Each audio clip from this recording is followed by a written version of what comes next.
This is Mommying While Muslim, recorded live and unedited. Watch as Zeba and Uzma record their podcast, see their reactions, and find out for yourself what all the buzz is about.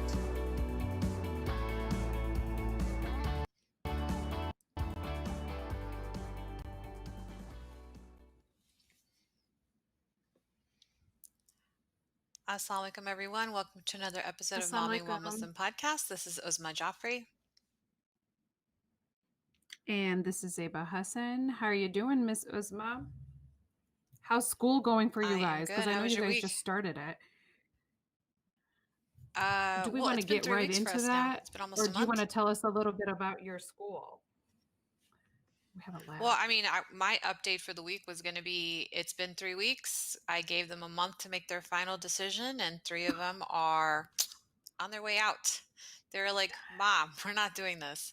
Because, prior to this episode today, setting up, I have notes being shot under the door. My school internet is down. This morning, my daughter's Zoom was out.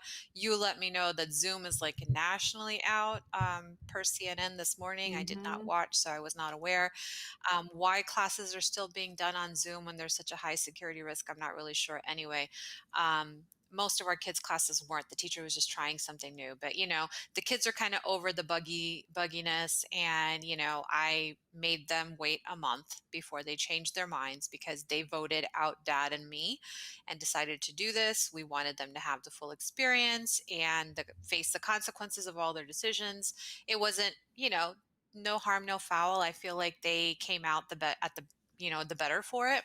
So I'm really happy that, they have come to their own independent decisions and I had nothing to do with it. So that's my week. That's actually a really good lesson learned for everybody. And I loved how you guys handled it and making it, a democratic decision. It allows the kids to kind of feel a little bit in control, even though you're kind of probably thinking, I told you so. And sometimes as parents, we Totally. really do want to tell them, I told you so. But you just Well, kind of see, have to I nod and can't smile help and be like, myself. I thank you do for say making it. that decision. Oh, see, Yeah. I No, tried I to said I told you be. so. And you're like, see, you should have listened. We could have saved 3 weeks, but you know what? No harm, no foul. They learn. Nobody's going to regret Exactly. it, and now you can start your program. So, in an Exactly. Yeah. unprecedented first Super excited. How was your time week? in Mommingwhile Muslim history, I'm doing the soapbox today, and it's Ooh, more not yes, a you are. soapbox, but more taking a page out of our Catholic brothers and sisters page, and I'm going to provide a confession to everybody in our audience today because I got called out on a variety of issues by my children. So we're going to start off with the first one. During this pandemic, I have literally been in the presence of my family, as everybody knows, 24 hours a day, 7 days a week, as soon as I open up my eyes till I go to bed at night. And yet my younger two came and sat in my little office at home and said, you don't spend time with us. After I kind of let my jaw come up off the floor, I kind of said to them, why do you feel that way? And they said, you're either on the computer, you're on the phone, you're doing housework, you don't play with us anymore, you don't do any of these things. And I realized instead of getting defensive, from their perspective, I really didn't do those things anymore. Because pre COVID, I would work while they were in school. So this way, as soon as they're home, I can be, present, available. And maybe that was a 100%. mistake. Like in hindsight, they never really saw what I did. And now they're suffering, and I'm suffering the consequences of that because when you work from home, your lines are a little bit blurred. I'm sure all of us are dealing with that. So that was my first aha moment. Took a couple of Yeah. days off and just focused on like playing checkers and chess and all that good stuff. Then the second aha moment for me came when I, here at Mommyingwhilemuslim, we've been approached a couple of different times for potential sponsorships. And, Uzma and I are very mindful of who we take on, who we promote, and we really have to like the products ourselves, which is why we've been extremely choosy and picky to this point.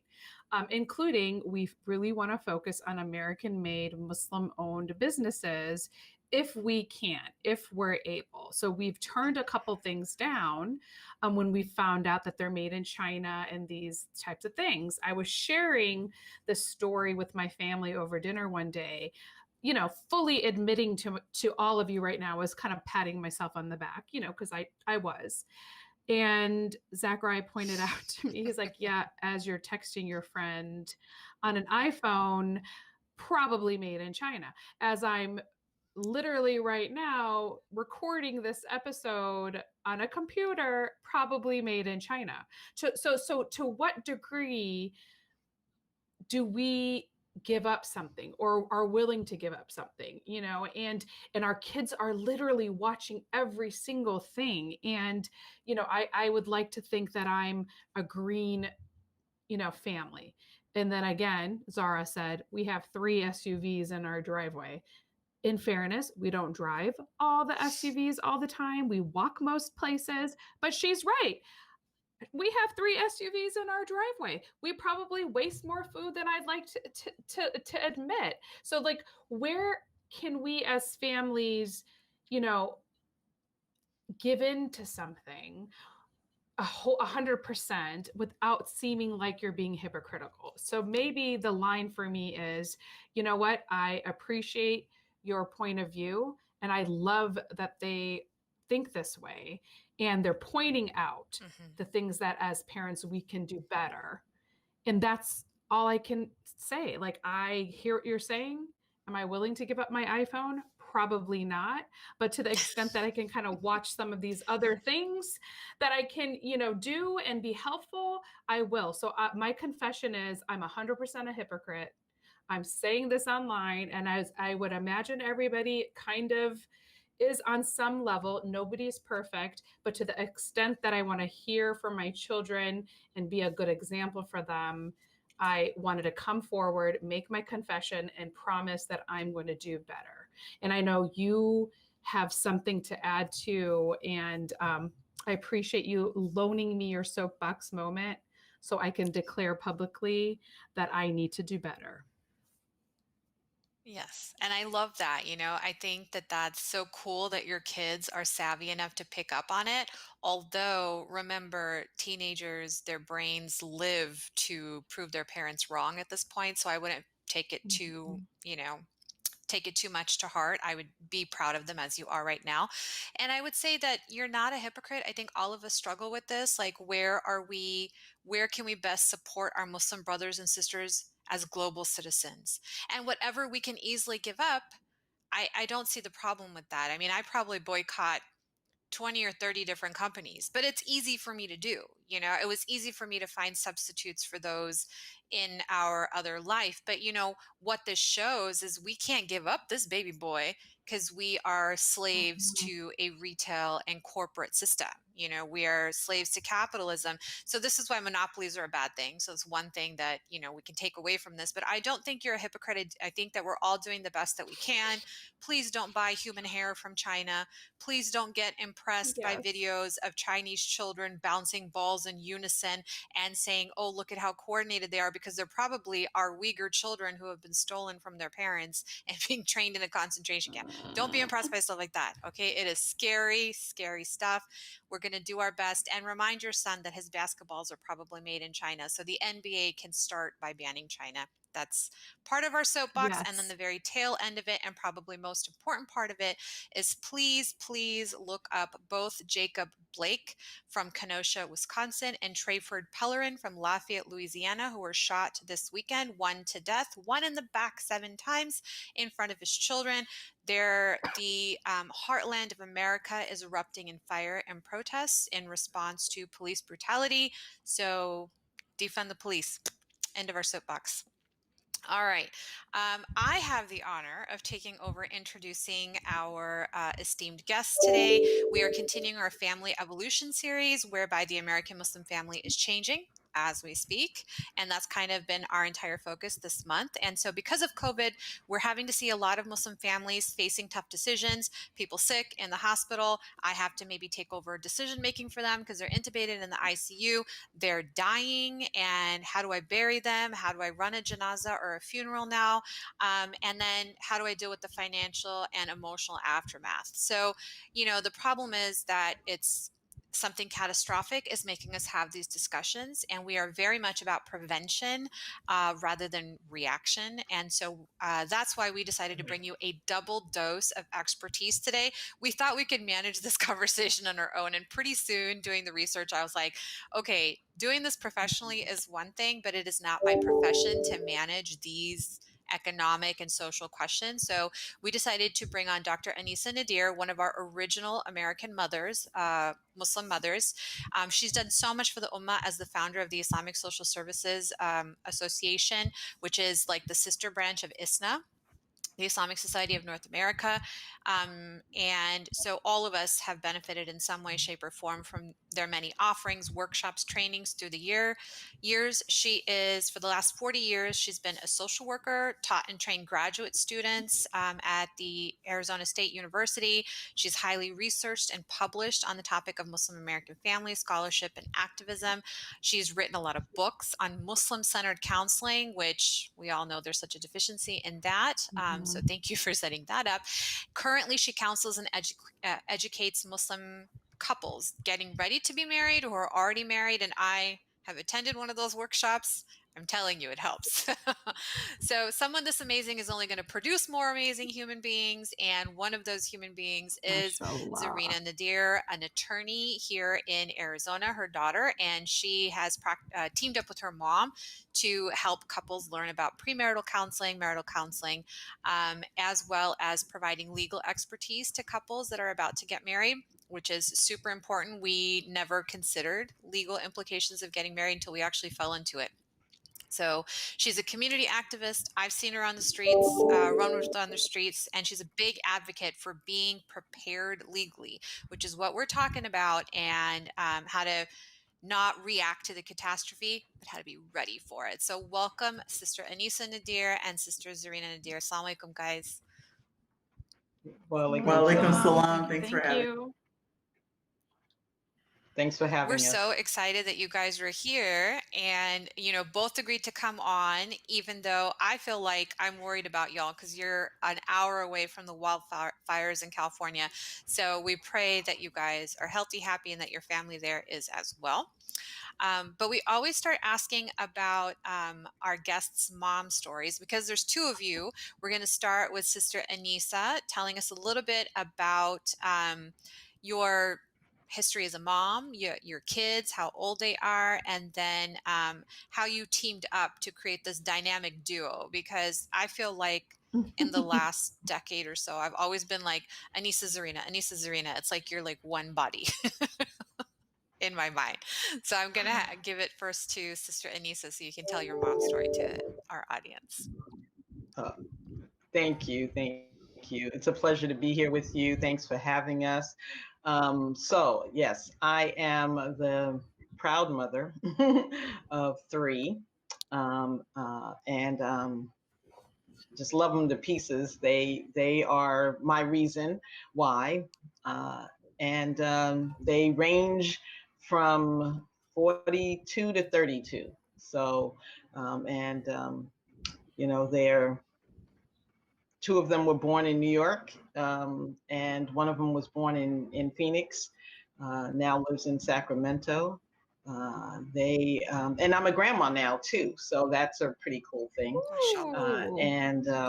Yeah, and I don't know exactly what I mean, because I would be just doting on my kids. Well, is Zarina your favorite? Because you guys are teamed up together all the time. I won't say that. I won't say that, but we do.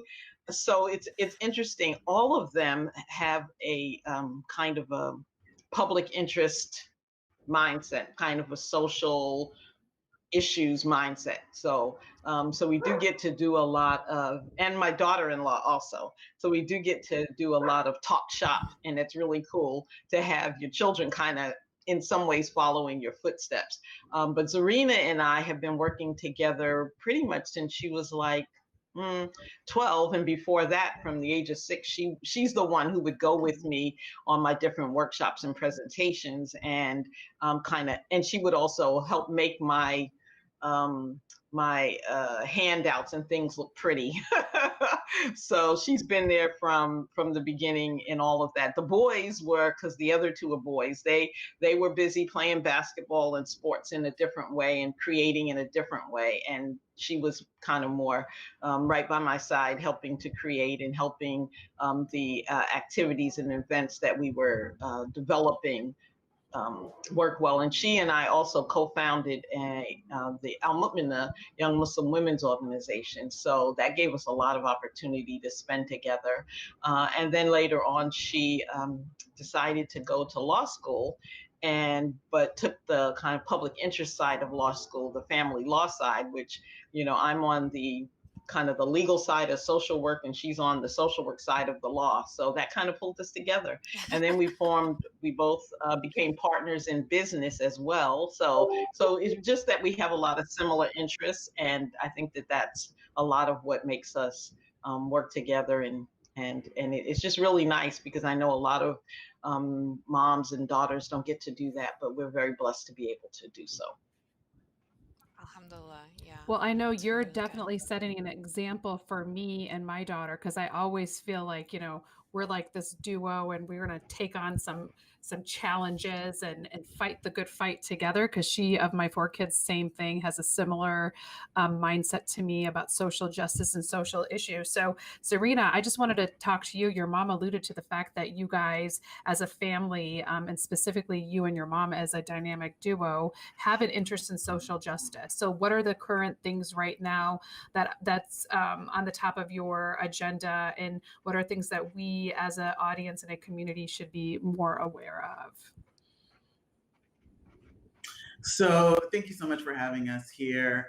One of the biggest issues that, I would say it's not even right now. I think it's just becoming more pressing and more important that we focus on this now, and that's access to justice.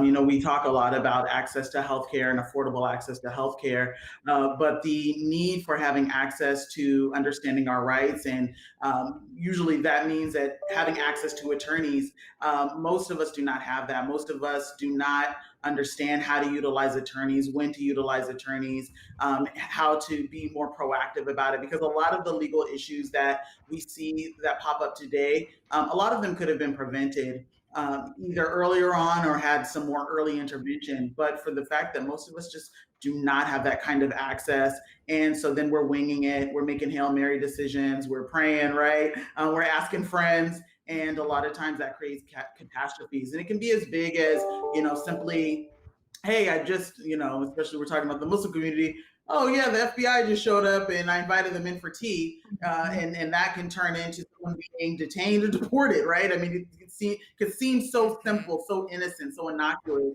but we didn't have the opportunity to really connect with an attorney to say, should I even have this conversation? Is that a good idea? I know I didn't do anything wrong, but is there something where if I did invite them in, it could put me on the hook, I could make me liable for something else? So it could be something as large as that to something as seemingly small. To me, everything can be a large issue because I can see legally where it goes down the road. But even, not having a power of attorney in place.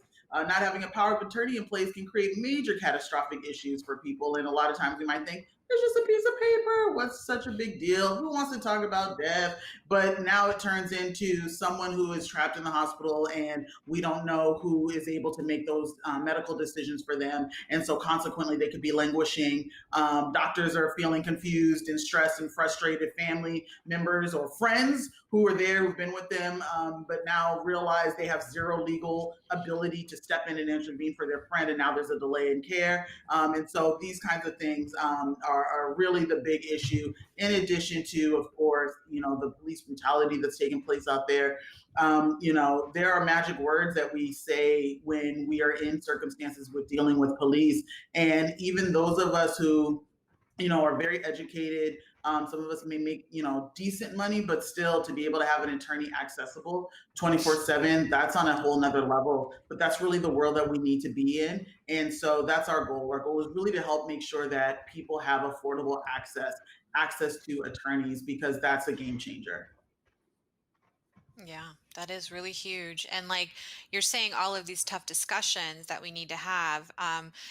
Throughout the years, I feel like Sister Anissa and I have connected several times because I've been like, wait a minute, what are you talking about? Muslims don't have wills. I was taught growing up that it is haram for a Muslim to sleep for 3 nights without a will. And this is something as a child that I knew. So my parents had always had one. And, my husband and I have it when we got married, we got everything settled. We didn't own anything, but we were like, we're still required. We got pregnant pretty quickly. So it was like, we need to prepare for this child. This is his right and our Islamic duty to do. So either one of y'all want to speak on that? Because I know Sister Anissa, as a social worker in the United States and the Muslim community in particular, you have a lot of experience in seeing this. What have been some of the observations that you've made regarding this in particular? Okay, so I will start, and then I'm sure Zarina will add to that. But I think one of the things that I've seen is that probably 99% of the Muslims, and this is anecdotal evidence. I mean, I don't have hard research data on it, but about 99% of the Muslims that I've come in contact with don't have a will. And the question, of course, is why, when, as you said, in our faith, clearly it says we should. And it's something that we read. Most of us get through those verses in the first week of Ramadan. So it's not like we're not familiar with it, but something holds us back, right? And oftentimes it's, people's procrastination. We've heard people say, well, I'm just procrastinating. And, I know that it'll happen, or I don't think I need it here. I mean, I have this taken care of back home in whatever country I come from, or it just seems too complicated, or I don't really want to think about death. I mean, like, we start talking about death and we're just going to bring it on. I mean, things like that. So unfortunately, a lot of people are not, and also a lot of people are not prevention oriented, which is what you started the show with, the importance of being prevention oriented. Most of us have a kind of a alhamdulillah spirit, which is, alhamdulillah is true, but also the Prophet, peace be upon him, said, tie your camel and rely on Allah at the same time. We need to be doing both. We don't say alhamdulillah and just close our door and walk away from our car or a house. We lock it and we say alhamdulillah, and make our dua. So I think that those are some, we don't have a prevention oriented mindset as a community. We have a reactionary mindset, and we don't do our part to prevent the problems that we're going to have. And without having these matters in place and preparation for the end of life, we all know that there's a time for us to leave this earth. We don't know when it is, but having, documents in place and the different tools that the law provides in place will make it so much better. The other thing I want to say is that, as a social worker, I'm also concerned because too often we've seen situations where the parents, for instance, parents of young and minor children did not have those documents in place. And the kids were left without clear guardianship. It was not clear on who would take care of the children. And they were left to basically a judge to make a decision about that.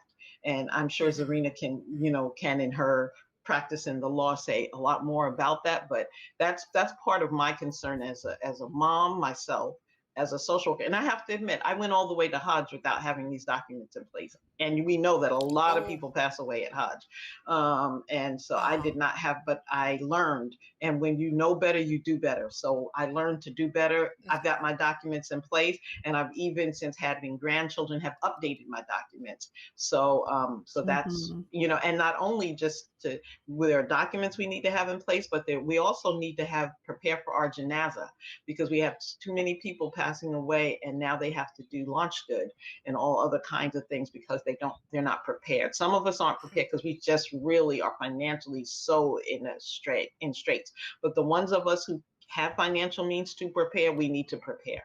So those are my thoughts about it. Mm-hmm. I mean, yeah. No, that's actually really great. And thank you so much for sharing that with us. Because I do know, you know, we update ours every year because things and circumstances change. You might purchase property, sell property. Maybe there's a kid that's annoying you want to take out of your will. I don't know. There are all these things that potentially could happen.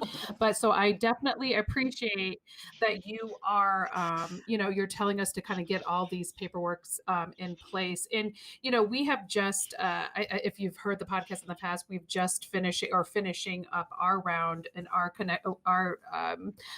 we had COVID for the last couple of weeks, and thankfully, alhamdulillah, we only had a mild form of it, but we've been in contact with people that have had family members pass and, to your things, didn't have the systems in place. So Zarina, can you talk a little bit about what are the actual paperwork, like how to prepare to die? We don't want to have this conversation, like you said. It's not something that's easy for people to talk about, but it is a part of life. Like when you're born, you're starting to die, right? Like that is just kind of what happens. So can you, Serena, let us know, like, what are the things, like if I had to go right now, what are the things right now I should have in place to kind of protect myself, protect my family from these types of unfortunate situations?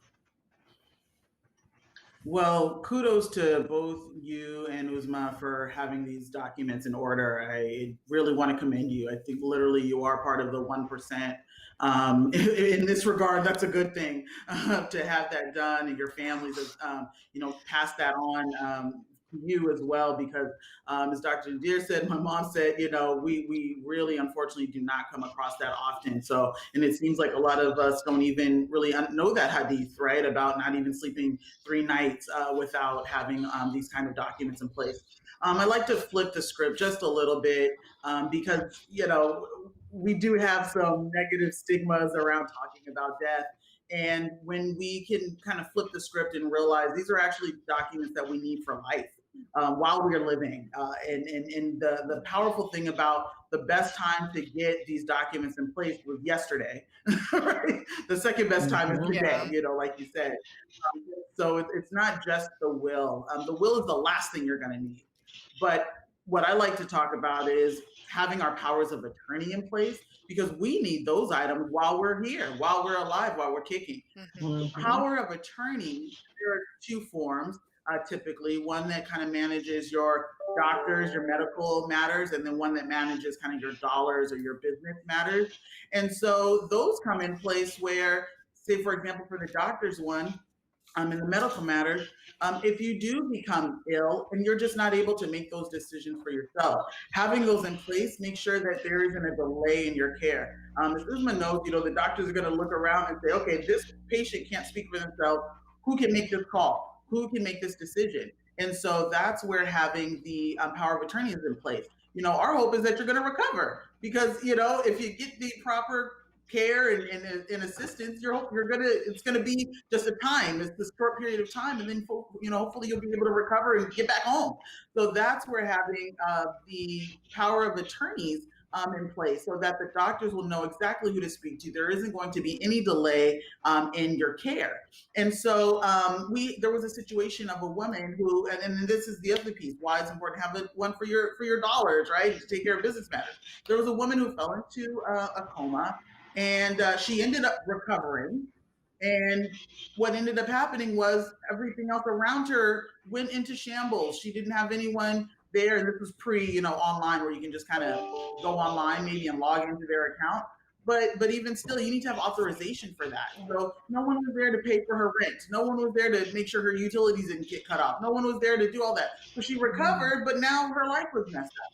So these are the things that we really want to think about. And in the age of COVID in this era, we could be doing well yesterday, and then today we're sick, we're in the hospital, and now we can't even get into the hospital to get someone to sign off, right? And go see them to say, sign this paper so that I can go in and take care of you. So these are the kinds of things that we really want to be thinking about now, having the powers of attorney in place. And then, the will is kind of like the last scenario. The will is necessary for anybody, whether once you turn 18, because now you're an adult within the United States, you need to have that document done. So those of us who are sending kids off to college right now, they need to have those documents in place. Again, the powers of attorney, they need to have those in place as well, because legally speaking, now they're an adult. Even if they still feel like, hey, I want mommy to intervene for me and jump in case something happens, mommy will not be able to do that, because the law will say, where's the paperwork? This person's an adult. I don't know if you are really his mom. I don't know if he really would want you to come in and step in, right? Look for protection. So these are things that are protection for us. And unfortunately, the law does afford for us to be able to have this kind of protection, but we need to take advantage of these tools. So once we turn 18, we all need to have this in place. The will, the living will, that's kind of the fourth document that I talk about. The living will is that document that gives guidance as far as the extent of care. So the powers of attorney designate a person who is going to say, who's going to follow the extent of care that you would like. But now you need to indicate what that extent of care would be, right? Some of our brothers and sisters who are from other faiths, it's prohibited for them to have blood transfusions, for example. So that's something that they would write down. For some of us, we would say, yeah, do everything, go through all extensive measures. But if 2-3 doctors agree that the only thing that's keeping me alive is the machine, let me go and meet my Lord. So that's where the powers of attorney, and I'm sorry, the living will comes in place. A lot of us may remember the story of Terry Schiavo. And she was a young woman who fell into a coma and didn't come out. And she was newly married at that time. And so now it became a question. Okay, do we keep her on life support? Do we take her off life support? And the husband said, well, my wife and I had this conversation, and we both said, if either of us end up in this circumstance, hey, let me go in peace. Pull the plug, let me go in peace. Well, her mom said, you never loved my daughter anyway. You're just trying to move on and get married to some other girl. Keep my daughter on life support. And now it becomes a legal battle. See, life can become legal really quickly, especially when we don't take these things into consideration and we don't get the advice and the guidance on how that happens. So what ended up happening was this case went all the way to the Supreme Court. The Supreme Court had to rule as to who had the right to make that medical decision. They ruled that it was the husband, so that means he would have had the power of attorney, and then he made the call to pull the plug. But do you think that the issue getting all the way to the Supreme Court was done pro bono? Absolutely not. That was a big financial strain on the family, let alone the strain of the medical expenses of having, Terry in the hospital all those years. We're talking over a decade she was in the hospital dealing with this kind of issue. Is the legal system fast? No, it's not known to be swift either, right? So, this is just the kind of heartache that we can set ourselves up for when we don't have these documents in place. And then for those of us who are, I'll say fortunate enough to have a trust in place, a trust may also be something that you're going to want to look at. That's going to indicate your property.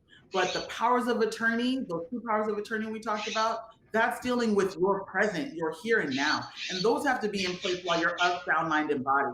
An attorney is not going to prepare that for you if you're not of sound mind and body. A notary is not going to be able to sign it for you and sign off on it if you're not of sound mind and body. So these are the kinds of things that we have to do while we're well, while we're healthy, while we're happy, while we're all feeling good. And so I'll tell you, just to, my family, this is what we did. We all decided, hey, it's time to get our wills done and get these documents in place. We all sat around the kitchen table one Sunday morning, and we all just, made it kind of lighthearted. And I said, who's going to take care of my Michael Jackson, right? I don't have kids. All I have is my business and my Michael Jackson collection. So I was like, who's going to take care of my, my albums, my magazines, right? Who's going to do that? And so we just kind of made it a little more lighthearted, but all got this in place. That's maybe just a tip for everyone else. Keep it light, so grandma doesn't think we're trying to, abscond with her her money and get her out the way. Yeah. No, I love that you mentioned all of those things. So you talked about the two powers of attorney. You talked about the living will. Can you also just real quick tell us about guardianship and code status? And the reason I ask for guardianship is because I get approached a lot by family members who are stuck because mom and dad have been independent for such a long time. They've lived on their own. Now suddenly they're demented. They can't handle their finances, they can't handle their medical stuff, and they've gone psychotic, which means they're seeing and hearing things that aren't there. They're doing things very out of character. They need to go into an acute facility, which means they are an acute psychiatric facility, but the adult children do not have they are not the legal guardians of another adult, who maybe even a few months ago, a few weeks ago, was totally of sound mind and body, but now some wires have gone haywire and guardianship is needed. So I'm signing off on a lot of these letters, not just from families, but from attorneys' offices and even sometimes from the court. So if you could speak to those two things, code status and guardianship, I think that would be really helpful. I'll start with guardianship, and may I add guardianship of the children? Yeah. Yes, guardianship of the children really, too. Yes, thank you, Sister Lisa. Yeah, well, the biggest piece that we need to understand is this area of the law is very state specific.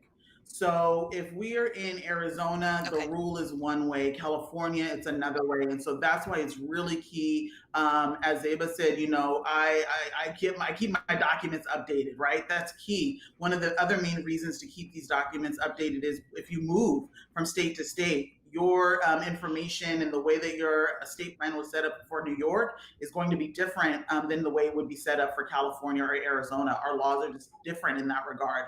And so that's key. When guardianship comes into play, adult children seeking to take guardianship for their parents, that means that we missed the step.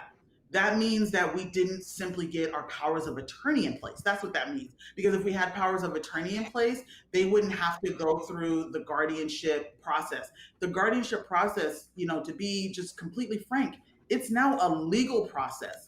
Now we're involving a judge who doesn't know you, doesn't know your family, doesn't know the dynamics. And now they have to contend with all of the different aspects that they've seen before of adult children who's overstepping their parents, abusing their parents, right? I mean, they've seen all of that. And so you might think, hey, I'm an upstanding citizen, and I'm only doing this because I love mommy and daddy, and they've taken care of me all of these years. But now you're at a place where you have to prove that, mom and dad would actually want you to have this kind of authority over them.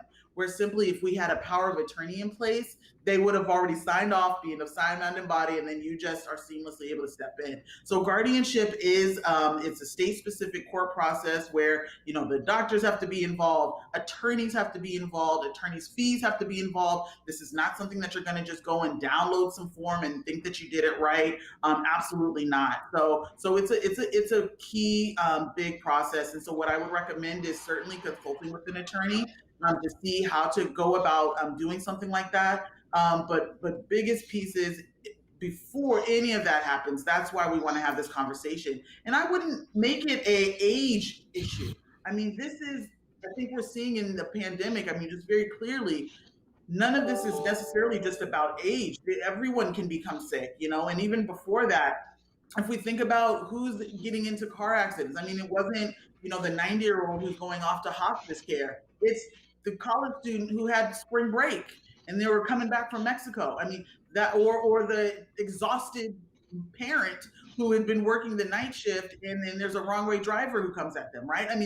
This is what's going on our roads. This is what's going on in our life. So let's take kind of age out of it and just have that conversation about, hey, I want to be prepared. Once you turn 18, you just need to be prepared. You need to designate who is going to help you when you can't help yourself, so that that it's not a judge, somebody who doesn't know you, doesn't know the family dynamics, is stepping in to make that call. Because I'll tell you, sometimes they get it wrong. A lot of times they get it wrong. How many times have we heard of judges getting it wrong, right? Telling someone guilty when they're not, telling someone they're innocent when they're not. I mean, they get that wrong. And so they're there to step in when we haven't made taken care of that on our own. So that's just really, it's a big cautionary tale when we're at the stage of getting guardianship, is that we miss the step of just simply getting powers of attorney in place. That's what the power of attorney is for.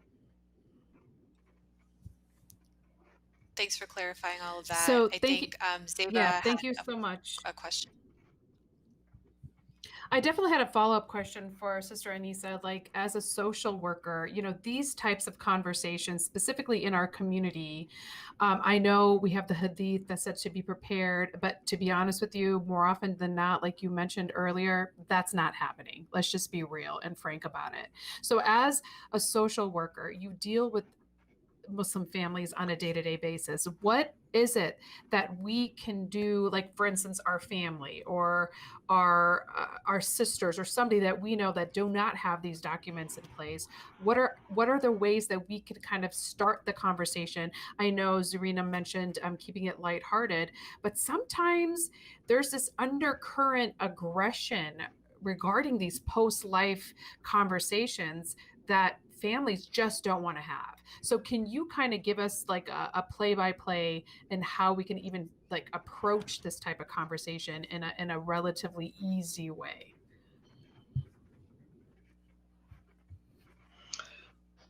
And it's going to be easier for some than others. I mean, for some situations, there's just no easy Right. way about it. But I would say it needs to be more just part of life, you know, kind of matter of fact, you know, like, you know, we're in, you know, if you come from another country, I think the conversation needs to be, we're in America now.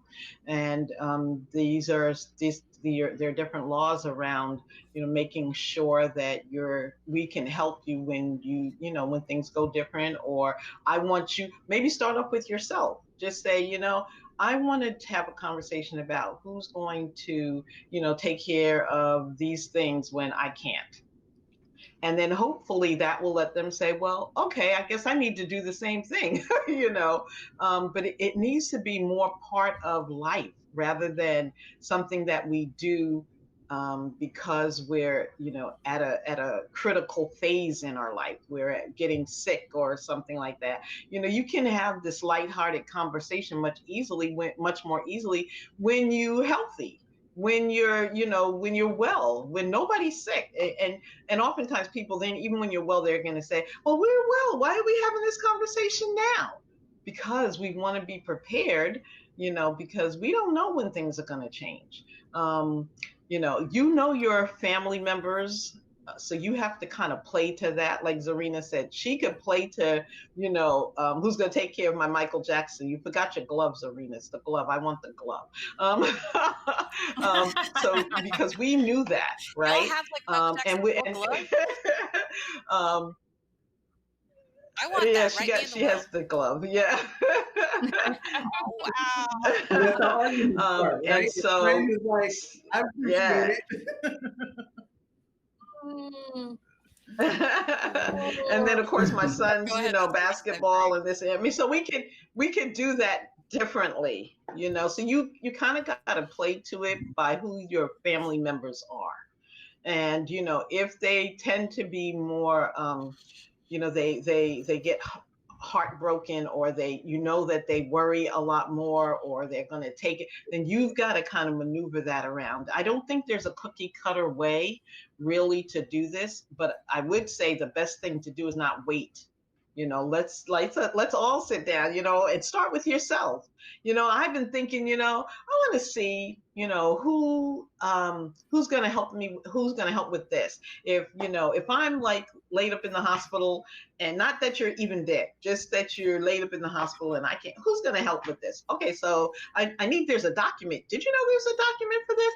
Okay, so I'm going to select you to do this part. Okay.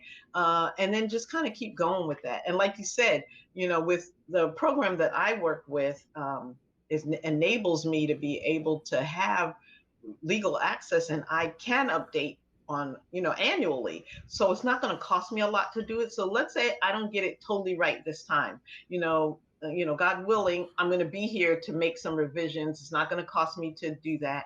And it'll be easy to make. But so maybe we don't get it totally right the first time, but we, it's like flexing, as Arena uses the term, flexing our legal muscle and just starting the process. And I think that that's going to be really helpful and important. Yeah. And I love that you said that, you may not get it perfectly the first time, like the Quran. I think most of us tune out the whole will part because it's so complicated. 1/8 here, 1/16 there, 1/3 there. It's just too much math, So that's why we turned it over to a lawyer, or like calculate and do all of that based on all of this. But the thing is, if you don't get it right, and we spent months on it, and then we walked out, and my husband stops at the exit. And he's like, "Oh crap, I forgot my parents." And we were like, okay, no problem, let's just go back and we'll fix it. So it's not that it's once you write it down, like that's it, especially when it comes to code status. If you've chosen to be do not resuscitate and you go in for a broken bone, that doesn't mean that if you die on the table they're not going to bring you back. They will. There is some common sense involved. You can always change your mind, and there are circumstances where I will talk patients out of changing their code status, or saying, listen, I promise you, you're not going to die over this. Please let us do this for the period of the operation. You can be a full code so we can get you healthy, and then we'll switch you back to the DNR when you're leaving. That's fine, So when we're talking about preparing these documents, where to get these documents made, and revising these documents, Zarina, could you speak to some resources that we could direct our audience to get these documents prepared that we've talked about today? Absolutely. I would 100% recommend utilizing an attorney. These are complicated situations. Every family is unique, and I know that it can be costly. So there's the kind of private attorney route that can be costly, and it could be a mortgage payment. It will cost you on the end for not doing it also. So I would say either route you go, if you go the private attorney route, it's still going to be worth it.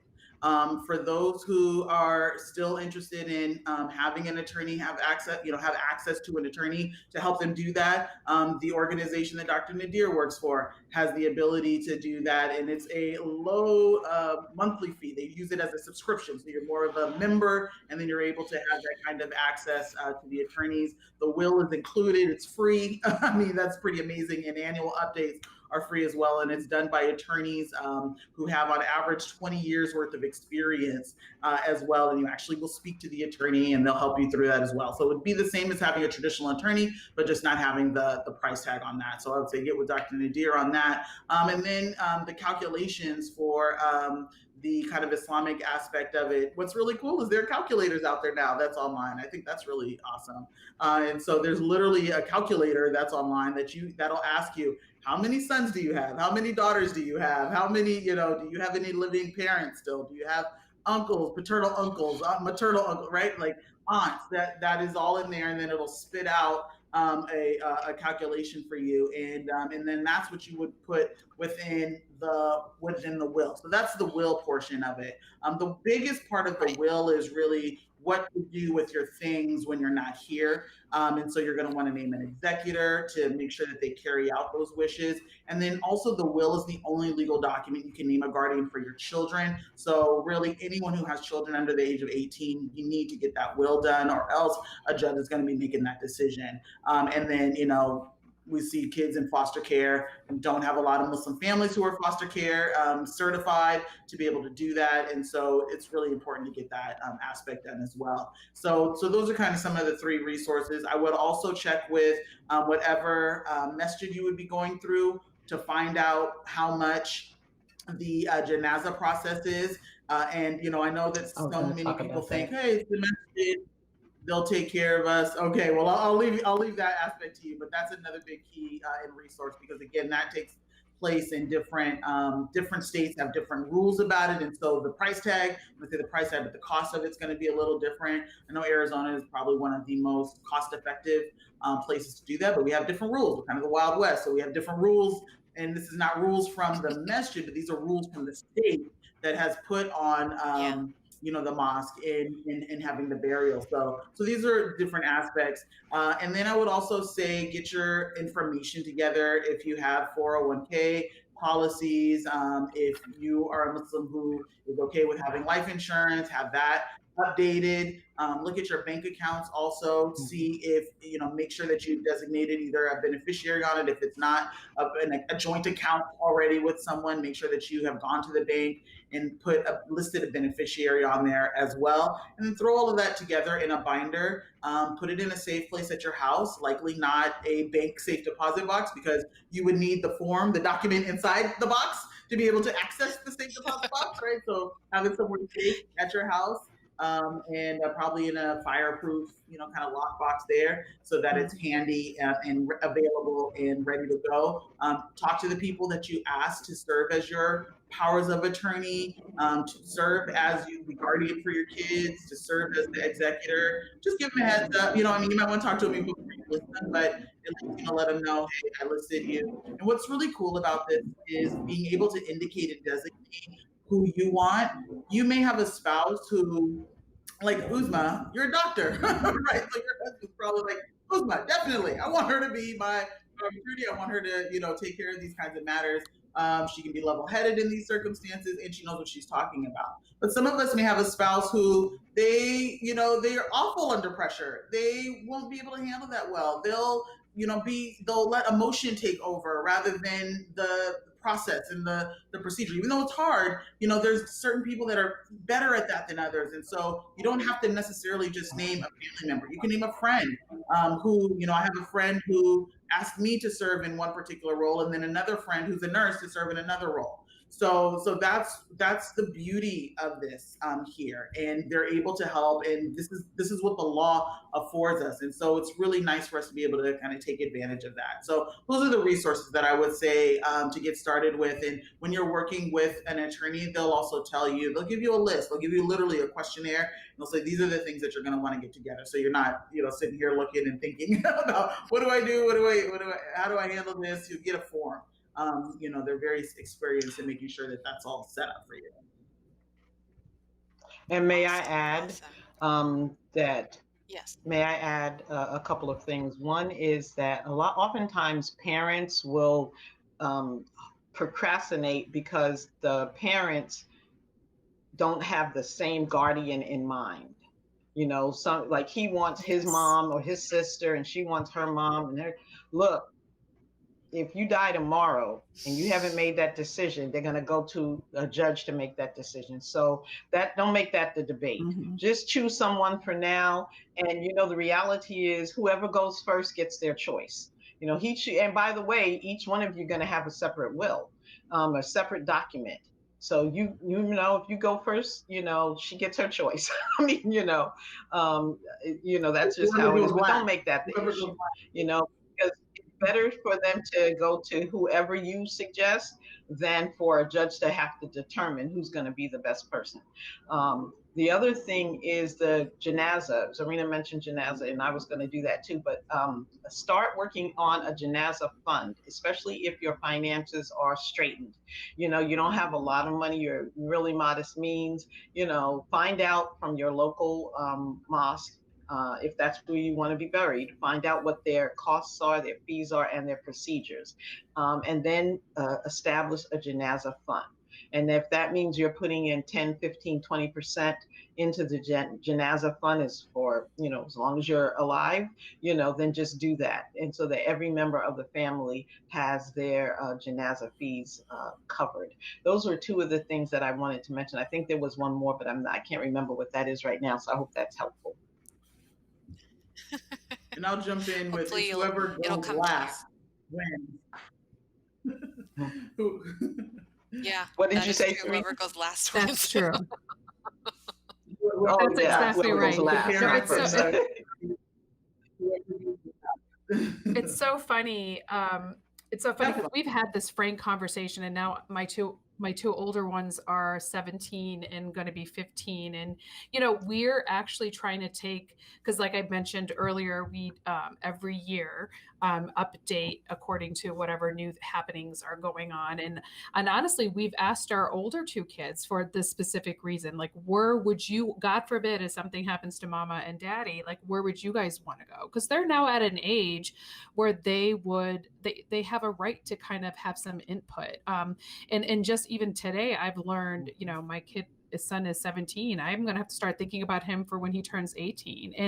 And the funny thing is, he's so cute. And it's just a testament to how close my kids are. He's like, if I'm 18 and you guys both die, I want to be the guardian of the other kids. And I'm like, honey, you got to go to school. You got to do those things first. I wouldn't put that onto you, but I love that he just wants all of them to stay together. So having these conversations are very, very much important for the whole family. So I'm really hopeful today that people kind of just take that, if anything, out of this, especially with COVID and this pandemic. Sadly, we're in a situation where we just don't quite know what's going to happen, and we're not ever guaranteed a tomorrow. So thank you guys for that. And two, I know that you guys offer a subscription service, because legal fees can be prohibitive for even people doing something as simple as a will. So can you tell us a little bit about the subscription services you guys have to offer people? Yes, I think Zarina mentioned it a little bit. Before I say that, I don't want to forget to say, if you want to name a guardian who is overseas, be careful of that, because with the current political climate, they might not be able to get here. So you want to make sure that you name a guardian, an executor, and all of those people who are going to handle your affairs who live here. Too much is going on with Muslim ban and all of this, so we don't really know what the political climate is, and they're going to be able to do. So the program that we work with, we're happy for you to kind of be in touch with us. People can private message us or email us. Feel free to do that. But yeah, it is a company that's been around for like 50 years, have a lot of experience with providing legal access. We've used that service for ourselves. As I said, my family and I sat around the table and we all sat there and completed what's called a will questionnaire, and that provided the information that the attorneys at the law firm is going to provide for us.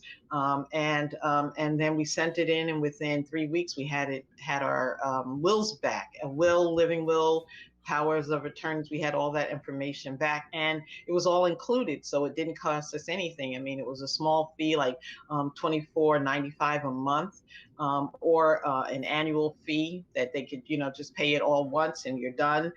We could do that. I like that it's a monthly fee, because with that comes the ability to update, and that's really pretty cool. The other thing is that anybody who works with me gets my years of experience and my knowledge, and the fact that I have also worked with our law firms to have a clearer sense of some of the traditions that we have as Muslims.